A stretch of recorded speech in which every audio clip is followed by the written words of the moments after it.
नमस्कार दोस्तों, सभी का स्वागत है चार्ट मोजो के नई वीडियो में।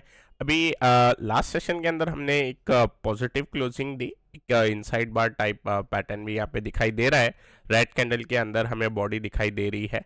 लेकिन दोस्तों यहाँ पे अगर हम बात करें डाउ के अंदर काफ़ी हैवी सेलिंग देखने मिली है लास्ट 2 दिनों में। अभी आज हमारे मार्केट बंद थे, इस वजह से अगर हम बात करते हैं तो उसका हम गिफ्ट निफ्टी पे इम्पैक्ट देख पाएंगे। लेकिन मैं यहाँ पे गिफ्ट निफ्टी का चार्ट लगाता हूँ उससे पहले निफ्टी का जो चार्ट है उसके ऊपर थोड़ी चर्चा करते हैं।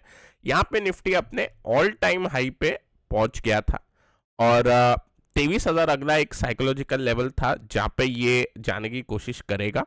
अब यहाँ पे अगर हम एक पैटर्न देखें तो ये एक वेज टाइप स्ट्रक्चर भी बन रहा है यहाँ पे, ठीक है।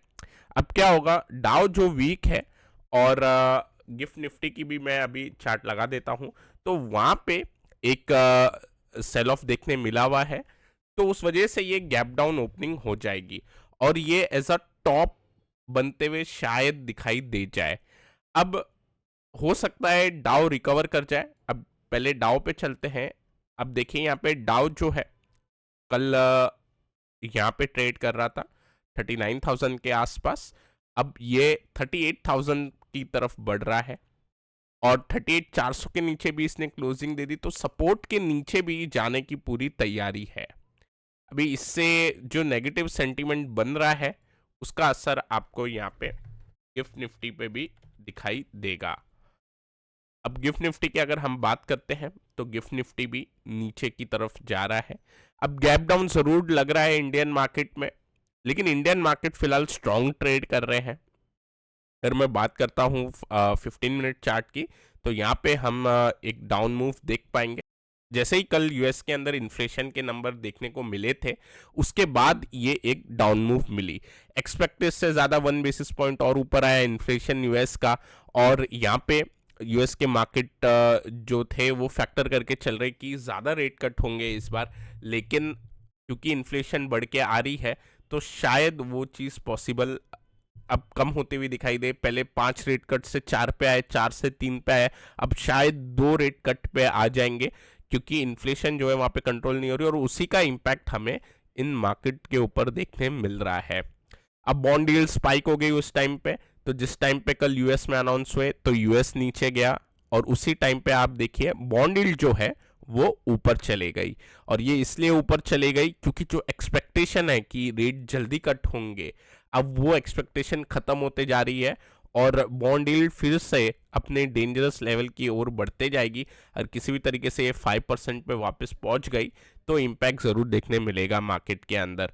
अब यहाँ पे डॉलर इंडेक्स की बात करें तो वो भी ऊपर चले गया क्योंकि डॉलर फिर से स्ट्रांग हो जाएगा, जो रेट कट की बात चल रही थी। अब इसमें इम्पैक्ट एक इसमें थोड़ा एक अनयूजुअल बिहेवियर ये है कि गोल्ड भी परफॉर्म कर रहा है। अब गोल्ड जो है वो अपने ऑल टाइम हाई पे चल रहा है। अधिकतर बॉन्ड यील्ड या डॉलर इंडेक्स ऊपर जाते हैं तो गोल्ड कम चलता है। कई बार ऐसा देखा गया है, लेकिन इस बार गोल्ड भी साथ में ऊपर चल रहा है और ब्रेंट जो है, ब्रेंट भी ऊपर की तरफ ही पुश कर रहा है। अब हालांकि ये 15 मिनट का चार्ट है तो यहाँ पे एक डिसेंडिंग ट्रायंगल का बस्टेड ब्रेकआउट हुआ है, यहाँ पे रीटेस्ट हो रहा है। अब अगर हम ये पूरी चीज़ देखें, इससे एक साफ चीज़ जाहिर होती है कि थोड़ी वीकनेस बन सकती है। निफ्टी वैसे स्ट्रांग है, बाकी ग्लोबल मार्केट के सामने प्री इलेक्शन रैली भी चल रही थी। अभी ये कल रुकेगी, इसका हमें डाउ से ही आंसर मिलेगा। डाउ फिलहाल नीचे की तरफ जाता हुआ दिखाई दे रहा है। ये अगर किसी भी कारण से 38,600 के ऊपर क्लोजिंग दे दे तो शायद हम इतना बड़ा कोई गैप डाउन ओपनिंग भी दे तो भी साइडवेज हो जाए। लेकिन अगर ये 38,000 के भी नीचे फिर क्लोज हो जाता है तो गैप डाउन के बाद हमें रुकना चाहिए। अब मैं आपको डिटेल में ये इसलिए बता रहा हूँ क्योंकि ऐसा आज के लिए कोई स्टॉक देखेंगे नहीं चार्ट स्टडी के लिए, मैं पुराने स्टॉक के ऊपर अपडेट देता हूँ। अब निफ्टी के लेवल्स की बात कर लेते हैं। अब क्योंकि निफ्टी गैप डाउन खुल सकता है, बहुत ही हाई प्रोबेबिलिटी है डाउ की फिलहाल कमजोर होने की, तो निफ्टी गैप डाउन कहाँ तक खुलेगा? मेरे हिसाब से निफ्टी में अगर गैप डाउन बनेगा तो 22,550 500 के आसपास ये जो गैप लेवल है लगभग यहाँ पे एक गैप डाउन खुल सकता है। 200-250 पॉइंट की एक गैप डाउन शायद हमें ओपनिंग देखने मिल जाए। अब इसके बाद अगर कोई प्ले इसके अंदर बनाना है तो आप देखेंगे ये जो ट्रेंड लाइन जारी है 15 मिनट चार्ट पे, यहाँ से एक ट्रेंड लाइन जारी है, हम उसके नीचे की ओर लगभग चले जाएंगे, यहाँ पे ओपन हो जाएंगे 22,550 22,600 के आसपास। अब इसमें अगर ये रिटेस्ट होके कोई नीचे का सेटअप मिलता है तो इसके अंदर एक प्ले बना सकते हैं। अदरवाइज अगर हम बात करें कहाँ तक जा सकता है निफ्टी, तो यहाँ पे अब मैं ये चैनल की लाइन है इसको मिटा देता हूँ। आपको यहाँ पे एक पैटर्न दिखाई देगा, जैसे कि मैं बता रहा था एक वेज स्ट्रक्चर बनते हुए जा रहा था मार्केट, अब उसका ब्रेकडाउन हो जाएगा। अब इस पैटर्न की जो लेंथ बनेगी आपकी वो लगभग बड़ी बनती है, उसको अगर आप नीचे की तरफ प्लॉट करेंगे तो एक्चुअल लेवल दिखाई देंगे अगर ब्रेकडाउन हो गया, जो कि 22,100 तक आते हैं। अब मैं ये नहीं बोल रहा कि यहाँ तक डेफिनेटली मार्केट जा सकता है, लेकिन मेरे हिसाब से अगर कल गैप डाउन खुलता है तो तुरंत इसके लिए प्ले बनाना नहीं चाहिए, थोड़ा रुकना चाहिए। और इसके बाद जो मिडिल जो बीच में एक हर्डल आएगा वो 22,300 का आएगा, ठीक है। तो ये लेवल हम एक बार 22,300 के लिए प्ले करना एक ज़्यादा फिजिबल ऑप्शन होगा, अगर मार्केट गैप डाउन देने के बाद आधा घंटा कंसोलिडेट करके फिर डाउन मूव चालू करता है तो। अदरवाइज साइडवेज रहने के आसार हो जाएंगे गैप डाउन के बाद।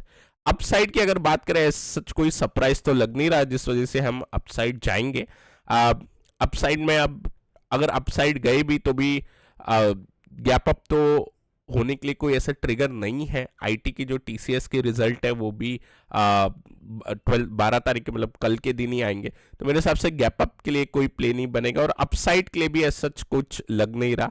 बैंक निफ्टी की अगर मैं बात करूं तो बैंक निफ्टी भी स्ट्रांग चल रहा था, बस बैंक निफ्टी के अंदर कोई बड़ी मूव देखने नहीं मिली, हालांकि चैनल तक टच भी नहीं हुआ। लेकिन बैंक निफ्टी के अंदर अब अगर गैप डाउन मिले 48,000 के 48,500 के आसपास तक का एक यहाँ पे भी गैप डाउन शायद हमें देखने मिल जाए, पिछले 3 दिन का जो ये है लो उसके आसपास ये चले जाए। अब यहाँ पे भी गैप फिल की पॉसिबिलिटी बन जाएगी बैंक निफ्टी में 47,600 के अंदर। बट हालांकि आप देखें तो बैंक्स जो है वो ठीक ठीक कर रहे हैं। हमने आईडीएफसी फर्स्ट के ऊपर भी एक व्यू रखा था, वो उसका चार्ट बरोबर जाते हुए दिखाई दिया। आज मतलब कल के सेशन में 85 के लेवल भी टच हो गए थे, उस पर मैं अपडेट देता हूँ। बट यहाँ पे ओवरऑल बात करें तो बैंक निफ्टी पे अपसाइड के लिए ऐसा कोई गुंजाइश नहीं लग रही, तो अपसाइड पे मैं एक बार के लिए क्रॉस कर देता हूँ। हालांकि डाउ कुछ सरप्राइज दिखाए तो अलग बात है, बट ऐसा लग नहीं रहा। और डाउन साइड की अगर मैं बात करूँ यहाँ पे, तो डाउन साइड पे हमें ऐसा लग रहा है कि यहाँ पे ये जो गैप है वो फिल हो सकता है अगर एक बार मंदी हुई तो मार्केट में। अभी लेवल्स बैंक निफ्टी से अच्छा मेरे हिसाब से निफ्टी पे प्ले करना चाहिए, इसलिए इसमें डिटेल लेवल पे नहीं जाते। मिड कैप निफ्टी की बात करूँ तो ये यहाँ पे कंसोलिडेट हो रहा है। अब मार्केट गैप डाउन खुलेगा तो मिड कैप निफ्टी भी मेरे हिसाब से 49,700 से 800 के आसपास खुलना चाहिए, 500 से 600 पॉइंट डाउन। हालांकि इसको थोड़ा अवॉइड करेंगे अभी, ये यहाँ पे आके अगर फॉल बनेगी मिड कैप काउंटर के अंदर तो 49,400 से 49,000 के आसपास ये सपोर्ट ले लेगा, जो कि हेल्दी हो जाएगा, क्योंकि एक वन वे रैली के बाद यहाँ पे कंसोलिडेशन देखने मिल रहा है, काफ़ी एक अच्छी बात देखने मिलेगी। डाउ जो है फिलहाल नीचे जा रहा है, करेक्टिव मोड में है। अब डाउ का ये जो बस्टेड चैनल है लगभग ये आज उसके लेवल तक पहुंच जाएगा। ये बस्टेड चैनल का जो यहाँ पे देखिए ये टूटा, मेरे हिसाब से डाउ आज के दिन पे 38,000 का लेवल जरूर टेस्ट करेगा, जो कि फर्दर यहाँ से 200 पॉइंट दूर है, तो ये जरूर टेस्ट करने जाएगा। अब जो काउंटर्स थे उसके ऊपर थोड़ी चर्चा करते हैं। जैसे आईडीएफसी फर्स्ट था जो एक अच्छा गया काउंटर, 85 का लेवल हम देख रहे थे कि ये चार्ट स्टडी के हिसाब से 85 का लेवल इमीडिएट बेसिस पे है, तो ये चीज़ हो गई। ट्रिगर मिला, ट्रिगर के बाद गैप अप मिला, उसके बाद एक दिन नेगेटिव और उसके बाद ये लेवल आते हुए दिखाई दिए। अभी इसके अलावा जो बाकी, एक सेकेंड है जरा मैं ये इसको फिक्स करता हूँ। अब इसके अलावा जो बाकी का ये था, क्या कहते हैं, बाकी काउंटर थे वो कुछ ज़्यादा खास नहीं कर रहे थे। जैसे हमने आईसीआईसीआई भी देखा था, अभी इसके अंदर ट्रिगर नहीं आया। अपार इंडस्ट्री की बात करूँ तो इसमें भी ट्रिगर नहीं आया, लेकिन जिनमें ट्रिगर आया जैसे श्रीनाम तो वो भी थोड़ा साइडवेज हो गया, और उसके बाद पीएनसी के अंदर भी ट्रिगर मिला, लेकिन ये फिर कुछ खास काम नहीं किया। तो ऐसा नहीं है कि सभी काउंटर जाएंगे, सभी चार्ट स्टडी बरोबर रहेगी, लेकिन अगर बरोबर जाती है तो उसके अंदर एक अच्छा रिजल्ट देखने मिलता है। बाकी अब आप सभी को पता है प्रोबेबिलिटी गेम ही है। यहाँ पे इस हफ्ते मैंने ये नोटिस किया, ये लास्ट 6 से 7 दिन जो काउंटर में जो ऊपर बढ़े हुए काउंटर है, खासकर जो मोमेंटम में है, उनमें ब्रेकआउट होता है तो वो थोड़ा साइडवेज हो जाते हैं। लेकिन जो नीचे में है काउंटर, जैसे हम कंजम्पशन की बात करें या केमिकल की बात करें, अगर हम लास्ट का सेशन देखें, लास्ट ट्रेडिंग सेशन, तो उसमें केमिकल था, कंजम्पशन था, ये दो चीज आपकी ऊपर दिखाई देंगी। मेटल जरूर चल रहा है, काफी एक स्विंग बनी हुई है कुछ मेटल के काउंटर के अंदर, लेकिन कंजम्पशन पे एक न्यू नीचे से पुल बैक देखने मिल रहा है।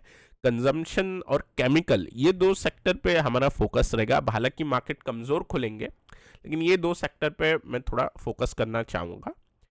और इसके अलावा हमने सुंदरम फाइनेंस दिया था, और सुंदरम फाइनेंस के अंदर ब्रेकआउट का ट्रिगर आ गया और तुरंत इसने रिटेस्ट कर दिया। हालांकि वॉल्यूम काफी कम हुई है, वॉल्यूम स्पर्ट भी देखने मिला था यहाँ पे, ब्रेकआउट से पहले एक अच्छी खासी वॉल्यूम भी देखी गई थी। तो मेरे हिसाब से इसके अंदर अभी इंपॉर्टेंट लेवल क्या हो जाएगा दोस्तों, इसके अंदर जो इंपॉर्टेंट लेवल है ना वो 1100 का है।